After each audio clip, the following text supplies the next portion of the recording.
휘발유 값의 급락으로 미국의 소비자 물가 급등이 다소 완화됐어도 식품 가격은 여전히 급등해 있어 생활고가 지속되고 있습니다. 미국의 내 집 마련 가능성이 1989년 이래 33년 만에 최악으로 악화된 것으로 나타났습니다. 미국의 세차 가격이 갈수록 오르고 있어 지난 7월에는 평균 48,182달러로 사상 최고치를 기록했습니다. 미 질병통제예방센터가 코로나19로 그동안 권고해왔던 사회적 거리두기와 자가격리 규제 조치를 없애기로 했습니다. 인플레이션 감축법에 따라 최저 법인세가 부과되면 아마존 등 80여 개사가 2천억 달러 세금을 더 내게 될 것으로 계산되고 있습니다. 여러분 안녕하십니까? 워싱턴 뉴스 투데이입니다. 미국의 소비자 물가 급등이 휘발유 값의 급락으로 다소 완화됐어도 식품 가격이 두 자릿수로 급등해 있어 서민 생활고가 지속되고 있습니다. 미국의 식품 가격은 7개월 연속으로 오르면서 1년 전에 비해 13.1% 올랐으며 달걀은 38%, 밀가루 23%, 커피 20% 등 장바구니 물가는 평균보다 훨씬 급등한 것으로 나타났습니다. 김지수 기자가 보도합니다. 미국의 소비자 물가가 6월 9.1%에서 7월에 8.5%로 완화됐다는 정부 발표에 미국인 서민들은 도저히 믿기지 않는다며 한숨 짓고 있습니다. 서민들, 특히 주부들이 매일 겪고 있는 장바구니 물가는 전체 평균보다 최소 2배, 많게는 서너 배나 급증했기 때문입니다. 연방정부 통계에서도 7월의 소비자 물가는 8.5% 오른 것으로 나왔지만 미국인 가정에서 먹는 식품 가격은 13.1% 인상된 것으로 나타났습니다. 13.1% 인상은 1979년 6월 이래 무려 43년 만에 가장 많이 급등한 겁니다. 특히 거의 매일 집에서 식구들이 먹고 있는 달걀 값은 1년 전에 비해 38%나 급등해 있습니다. 밀가루는 23%, 버터 22%, 커피는 20% 올라 있습니다. 고기와 생선류는 10.9% 올랐지만 쇠고기와 돼지고기, 닭고기별로 나눠보면 평균보다 더 인상됐습니다. 우유와 같은 낙농유 제품은 15%, 과일 채소는 9% 이상 올라 있습니다. 미국의 서민들은 6월 중순부터 2달 연속으로 하락한 휘발유 값으로 한 번 주유하는데 20달러 안팎을 덜 내게 됐지만 식품값은 내려갈 조짐을 보이지 않고 있어 장바구니가 갈수록 가벼워지고 있다고 하소연하고 있습니다. CBS 뉴스에 따르면 미국인들의 10명 중 6명은 매일 식구들이 먹는 필수 식품 이외에는 사지 못하고 주저하고 있다고 밝혔습니다. 휘발유값 급등 시 미국인 절반이 운전을 덜 하겠다고 대답했던 것보다 장바구니 물가에 더 신음하고 있음을 보여주고 있습니다. 게다가 휘발유값도 연일 떨어지고 있다고 하지만 아직도 1년 전에 비하면 44%나 급등해 있는 것이어서 서민 생활고를 해소해주지 못하고 있습니다.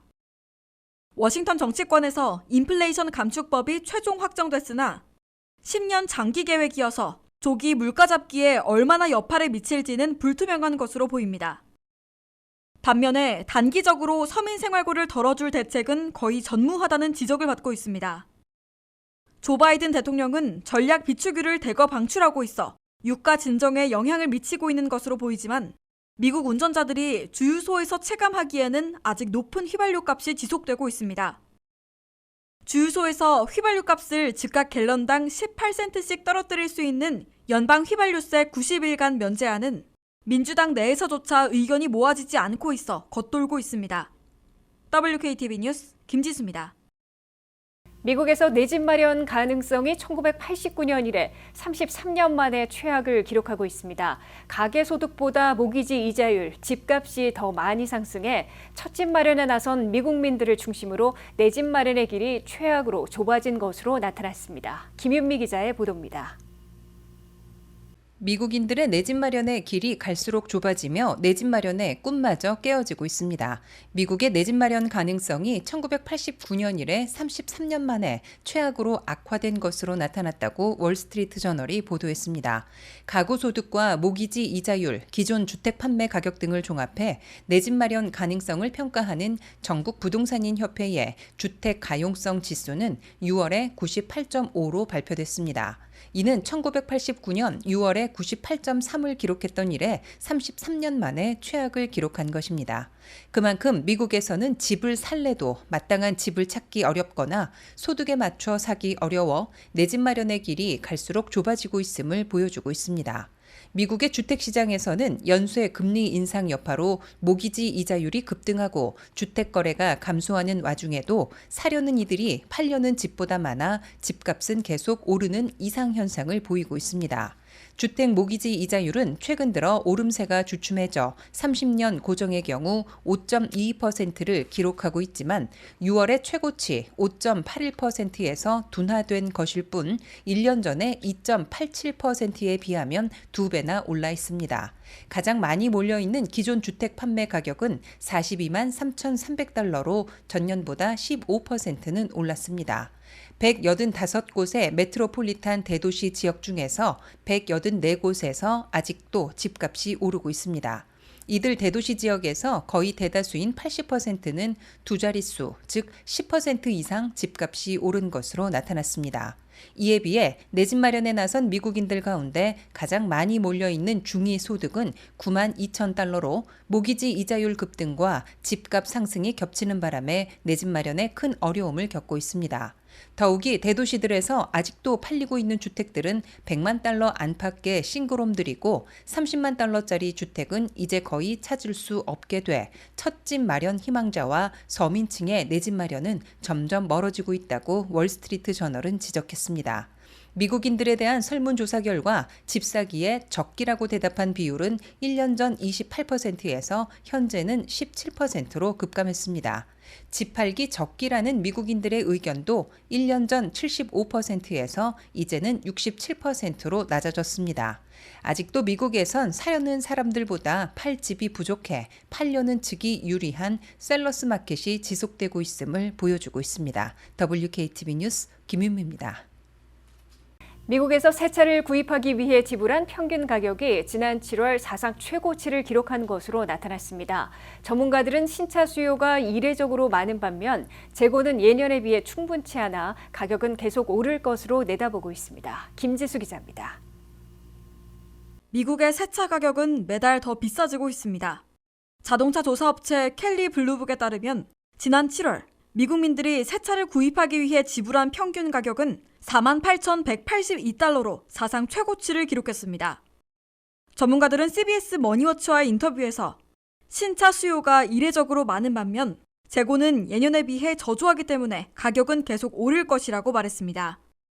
켈리 블루북 자료에 따르면 7월 전국 신차 재고는 110만 대로 지난해와 같은 수치입니다. 이는 다른 해 같은 달인 2020년 7월에 250만 대와 2019년 7월에 360만 대와 비교해보면 확연하게 차이가 나는데 글로벌 공급망 위기와 반도체 생산의 어려움 때문에 자동차 회사들이 기대했던 만큼의 신차량을 생산하지 못한 게 이유로 꼽힙니다.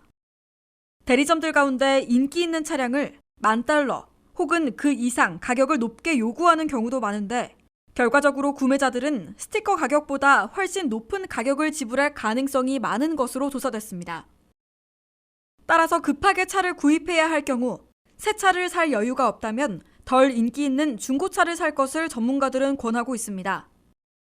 자동차 회사들은 2015년과 2019년 사이에 매년 약 1,700만 대의 차량을 판매했었는데 코로나 사태 이후 미국민들이 실내에 있는 시간이 길어지면서 차량을 구입하는 비율이 대폭 줄어들었습니다.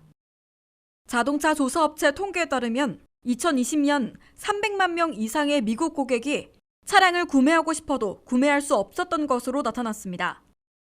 전기차 가격도 급등하고 있습니다. 포드는 최근 F150 라이트닝의 가격을 최소 $6,000 인상했습니다. 배터리를 만드는 리튬과 같은 재료비와 함께 금속 가격이 치솟으면서 GM과 테슬라 등에서는 전기차 가격을 모두 인상했습니다. 전기차 구매자들은 바이든 행정부의 전기차 판매 촉진을 위한 노력의 일환으로 인플레이션 감축법에 따라 신차나 중고차에 대한 세금 감면 혜택을 받을 수 있습니다. 한편 바이든 행정부는 10년도 안 돼 전기차가 미국 전체 자동차 생산의 절반을 차지하게 할 것을 계획하고 있습니다. WKTV 뉴스 김지수입니다. 미 질병통제예방센터가 코로나19로 그동안 권고해왔던 거리두기와 자가격리 규제 조치를 없앤다는 새로운 가이드라인을 제시했습니다. 접촉자 추적은 병원이나 요양원 등 고위험 집단으로 제한하고 일반인들의 정기적인 테스트도 강조하지 않기로 했습니다. 코로나19에 노출됐더라도 바이러스에 감염되지 않으면 격리되지 않습니다. 확진자와 접촉한 학생이 교실에 있기 위해 정기적인 테스트를 받도록 한 조치도 사라집니다. 미국 보건당국이 코로나19로 권고해왔던 사회적 거리두기와 격리 등의 규제 조치를 없애기로 했습니다. 미 질병통제예방센터가 발표한 새 가이드라인에 따르면 6피트 거리두기를 더 이상 권고하지 않기로 했습니다. 이는 팬데믹 이후 거의 2년 동안 18세 이상 성인 95%가 백신이나 감염 등으로 면역 체계를 이루고 있다는 인식에 따른 겁니다. 그레타 마세티 CDC 역학예방과 과장은 현재 코로나 상황은 2년 전과는 매우 다르다며 백신 접종과 감염에 따른 높은 수준의 면역 체계를 이루고 있어 사람들이 중증에 걸리지 않도록 중점을 둘 수 있게 됐다고 설명했습니다. 코로나19에 노출됐더라도 바이러스에 감염되지 않으면 격리되지 않습니다. 마스크 쓰기는 지역사회 전파율이 높은 지역이나 중증, 고위험군으로 분류되는 병원이나 요양병원에서만 권고됩니다. 학교에서는 서로 다른 교실에 있는 학생들끼리 섞이지 말라는 권고가 없어지고 확진자와 접촉한 학생이 교실에 있기 위해 정기 테스트를 받도록 한 조치도 삭제됐습니다. 올 가을 학기 학군에 따라 마스크 쓰기는 선택사항이 되며 입학 전 코로나 테스트를 요구하는 사항도 축소되거나 삭제하는 학교가 늘어날 것으로 예상되고 있습니다. 다만 CDC는 일부 조치는 이전과 같은 수준을 유지했습니다. 코로나19 증상이 있거나 밀접 접촉자는 검사를 받도록 권고하고 확진 판정을 받은 경우 최소 5일간 집에 머물고 10일간 마스크를 쓰도록 했습니다. 증상이 심하면 10일간 격리하고 면역 체계가 손상됐을 경우 격리 해제를 의사와 상의하도록 했습니다.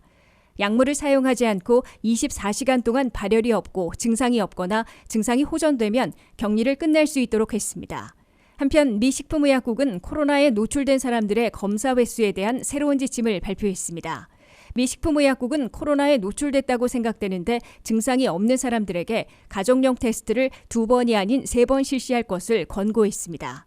연구 결과 세 번째 테스트를 추가할 경우 정확도가 62%에서 79%로 향상된 것으로 나타났습니다. 올여름 보고된 코로나 감염자 수는 10만 명, 사망자 수는 300명 내지 400명으로 비교적 감염률이 저조하게 유지되고 있는 것으로 나타났습니다. 바이든 민주당이 확정한 인플레이션 감축법에 따라 대기업들의 15%의 최저 법인세를 물리면 아마존 등 초대형 기업들 80여 곳이 우선 10년간 2,200억 달러의 세금을 더 내게 될 것으로 계산되고 있습니다. 온라인 공용업체 아마존과 버라이즌, AT&T, 뱅크 오브 아메리카, GM, UPS 등 내노라 하는 대기업들이 모두 세금을 더 내게 될 것으로 워싱턴 포스트가 보도했습니다. 한면태 기자의 보도입니다. 바이든 민주당이 확정한 인플레이션 리덕션 액트는 10년간 7,400억 달러의 세수를 늘려 헬스케어와 에너지 전환, 기후변화 대처에 4,330억 달러를 투입하고 3,000억 달러는 적자 감축에 쓰게 됩니다. 새로운 세입 가운데 3,130억 달러는 그간 각종 감세 혜택으로 연방소득세를 거의 내지 않아온 초대형 기업들에게 15%의 최저 법인세를 물리는 방안입니다. 새 법의 규정에 따르면 최근 3년간 세전 수익이 10억 달러가 넘는 초대형 우량 기업들은 최저 법인세로 15%를 납부하도록 하고 있습니다. 워싱턴 포스트는 연방의회 과세 공동위원회 분석 결과 새로운 최저 법인세 부과로 초대형 기업 84개사로부터 10년간 2,200억 달러의 세금을 더 걷어들이게 될 것으로 계산됐다고 보도했습니다. 특히 2020년도에는 초대형 기업들 55개사는 연방소득세를 단 한 푼도 내지 않았다고 워싱턴 포스트는 전했습니다. 워싱턴 포스트까지 소유하고 있는 아마존의 경우 최근 3년간 694억 달러의 이익을 내고도 스톡옵션 제공을 이유로 30억 달러, 연구개발비로 22억 달러, 각종 경비로 41억 달러를 텍스 크레딧으로 인정받아 적용된 납세율은 6%에 불과했다고 이 신문은 밝혔습니다. 아마존은 새 법의 시행으로 6%의 2배 이상인 15%를 최저 법인세로 납부하게 됩니다. 최근 3년간 세전 수익이 10억 달러를 넘긴 초대형 회사들은 S&P 500 회사들 가운데 절반인 250개사로 나타났습니다. 그 중에서 84개사는 15% 이하의 세율을 적용받아 왔는데 새 법의 시행으로 이들이 15%의 최저법인세를 물게 되면 10년간 2,200억 달러를 걷어들이게 된다고 연방의회 과세공동위원회는 추산했습니다. 최저 법인세를 내게 되는 초대형 기업들을 보면은 아마존 이외에도 워렌 버핏이 운영하는 버크셔 해더웨이, 구글, 페이스북의 모회사 메타, 애플과 인텔, 통신사들인 버라이즌, AT&T, 컴캐스트, GM자동차, 뱅크 오브 아메리카와 US뱅크, 웰스파고은행, 운송업체 UPS 등이 꼽히고 있습니다. 이들 대기업들과 부여층은 최저 법인세 납부와 함께 2배로 불어나는 IRS의 탈루 추적에서도 주된 타겟이 될 것으로 예상되고 있습니다. IRS는 10년간 800억 달러의 예산을 증액해 직원 수를 현재 8만 명에다가 8만 7천 명을 더 늘려 대대적인 탈루 추적에 나서 10년간 2,040억 달러의 세금을 더 징수할 것으로 미 의회 예산국 CBO는 추산해놓고 있습니다. WKTV 뉴스 한면택입니다.